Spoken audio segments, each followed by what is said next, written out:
and welcome. This is Ameco and you're watching our daily updates live from Bahar Dar, Ethiopia. I am Galila Damu. Stay tuned. Ethiopian Diaspora Service announced that more than 74,000 second generation of Ethiopian diaspora have visited their ancestral homeland in the first phase alone. Modomluye has more on it. Ethiopian Diaspora Service Community Development Acting Director Nabiyu Solomon told Ethiopian News Agency the second generation of Ethiopian diaspora has been invited to come in 3 rounds from 30th December 2023 to the end of September 2024. According to the director, the first phase homecoming under the motto Connect to Your Culture was carried out from 30th December to 8th February 2024. And more than 74,000 second-generation Ethiopian diaspora have come to their homeland. Nabiyu highlighted the first round homecoming program was successful, stating the second-generation diaspora members have demonstrated their enthusiasm and many expressed satisfaction with their experience. Nabiyu further indicated those diaspora members have pledged to play a role in Ethiopia's development endeavors. The director also indicated the second-generation Ethiopian diaspora members have also visited various tourism sites in the ongoing development projects in the country. Nabiyu stated the second round homecoming under the motto Connect to Your History has been already launched and will last until 8th May 2024. In this phase, opportunities will be facilitated to the diaspora members in order to visit heritage sites, including the newly built Adwa Victory Memorial Museum. Prime Minister Abiy Ahmed initiated this homecoming program to reconnect the second-generation Ethiopian diaspora with their origin and inspire them in order to contribute to the development of the country. Kings of Abai Media president said the completion of the Grand Ethiopia Renaissance Dam without causing harm to the riparian countries manifests Ethiopia's strong commitment to its principle of not causing significant harm on all parties. Abebe Burhani tells us more.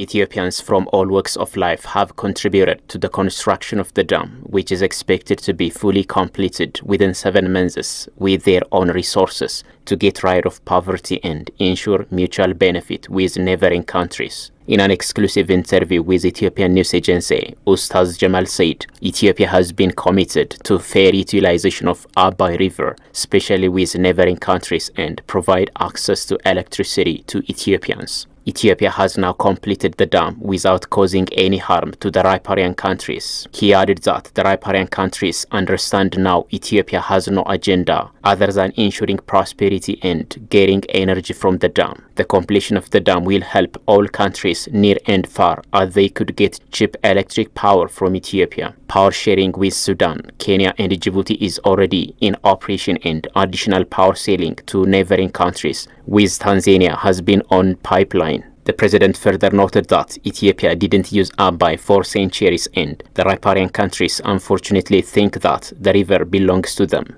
Ustaz Jamal noted that now Ethiopians have started to use their resources for development by sharing them, and this should be appreciated. According to Ustaz, the riparian countries need to cooperate with Ethiopia to work and develop together. Upon going fully operational, GERD will have an installed capacity generating 5,150 megawatts, making it the largest hydropower project in Africa with the amount of electricity it generates. The dam will provide regulated flow, which will help the downstream countries to better manage their respective reservoirs, in addition to reducing negative impacts of climate change. Experts pointed out that the dam will capture 90% of the sediments, protecting irrigation canals and equipments from damage caused by sedimentation.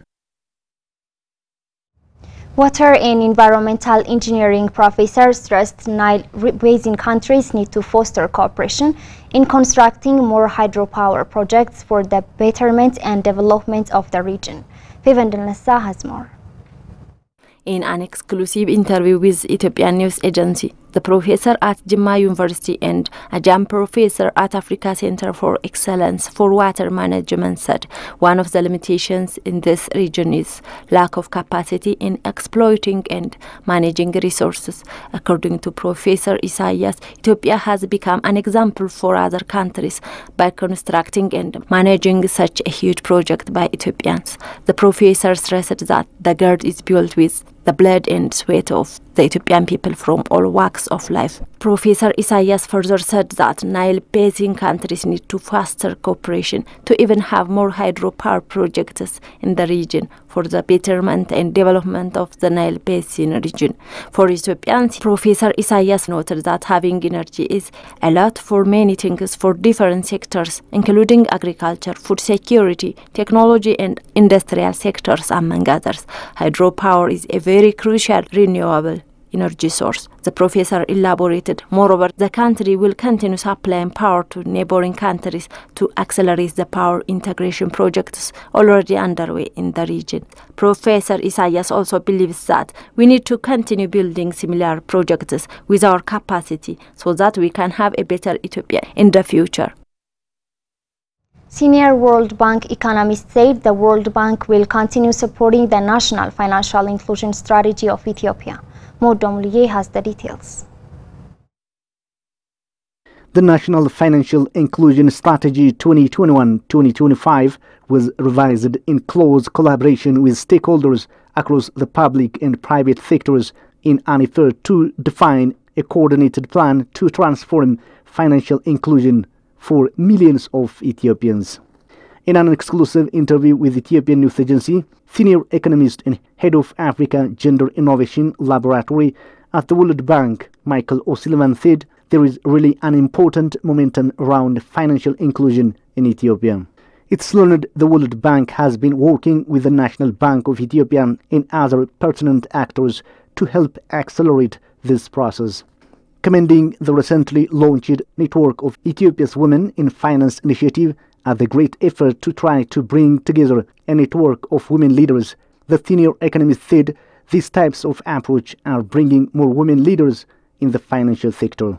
The National Financial Inclusion Strategy of Ethiopia and the National Bank of Ethiopia's efforts in this regard are going to be critical in terms of bringing more women into the financial space and into the market economy to help contribute to more growth going forward. So I think sort of the government's leadership on this agenda is very important, and it's also important for the shared growth and prosperity for the country. Regarding the financial sector reform of the nation, the Economist stated, this is the area that the World Bank is keen to support. The World Bank is keen to collaborate and support the government in this effort and do it in a way that's such that, it actually leads to better outcomes for all. So I'm seeing, we're seeing more entrance into the market around digital financial services and these types of products that I think offer great hope and potential for bringing more women into this space. So I think that's an area where the World Bank is keen to collaborate and support the government. National Bank of Ethiopia Governor Mamo Meretu has recently noted the launch and implementation of Ethiopia's first financial inclusion strategy marked a historic milestone, as the second strategy also noted the wider gap between men and women in financial inclusion. The governor also said financial inclusion is an essential prerequisite for sustainable development, inclusive growth, and a fundamental enabler for the stability of the financial system.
French ambassador to Ethiopia, Remy Marisha, said French government provides improved seeds for more than 57,000 of farmers as part of food security program in Amhara region.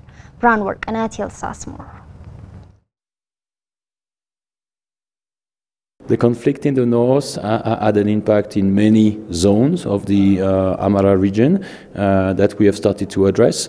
Chief of Amhara Regional State Arga Kebede and Ambassador of France to Ethiopia, His Excellency Remy Marisha, talked on a range of issues on the current social, political and economic affairs in the office of the President in Bahar Dar. The President said on the occasion food security and implementation of Pretoria Peace Agreement from the perspective of Amhara region have been some of the focus points of the discussions. ዋነኛነት የተወያየ ነው አንደኛ የፕሪቶሪያው ስምምነትን አተግባበር ከአማራ ክልል አኳያ ያለበት ሁኔታ ነው የተነጋገር Basically, we have discussed on the Pretoria Peace Agreement and its implementation from the perspective of the Amhara region. Secondly, we have also discussed on the causes and solutions of the current political crisis in the region. Thirdly, we have also discussed on the French government's humanitarian support, developmental supporters, and French companies investing in Amhara region. እንደዚሁ ደግሞ የልማት ድጋፍ ከዚህም በተጨማሪም የኢንቨስትመንት ስራዎች ላይ ነው ውይይት ያደረግነው ማለት ነው በዛሬው ዕለት The ambassador on his part said Ethiopia and France have had a long-standing bilateral cooperation in all spheres. The ambassador also stated more than 57,000 of farmers have benefited from improved seed distribution provided by French government as a part of food security program. Last time I came was in May 2023 to witness and to monitor the delivery of seeds for 57,000 farmers. And what is very important for us in the war-affected areas is to allow farmers to be self-reliant. That means not depending on food assistance, but be able to produce a sufficient amount of food for them, their family, and then to sell to the markets. The ambassador further expressed the first phase of the restoration of the Rokian churches of Lalibela is completed. We also discussed the cultural component of our cooperation, which is mainly focused on the Lalibela churches. So we have completed the first phase of a project, which was the restoration of the environment of the church, but also inside the churches, like the electricity, the floor and everything. And now the most important part will come, which is removing the existing shelters and replacing them by lighter shelter, more appropriate, and that's the request of the community of Lalibela, of the Church of Lalibela, with the support of the regional government. Chief of the regional state said the government of Amhara region and its people appreciate and recognize the activities underway by French government in the region in particular and in the country at large.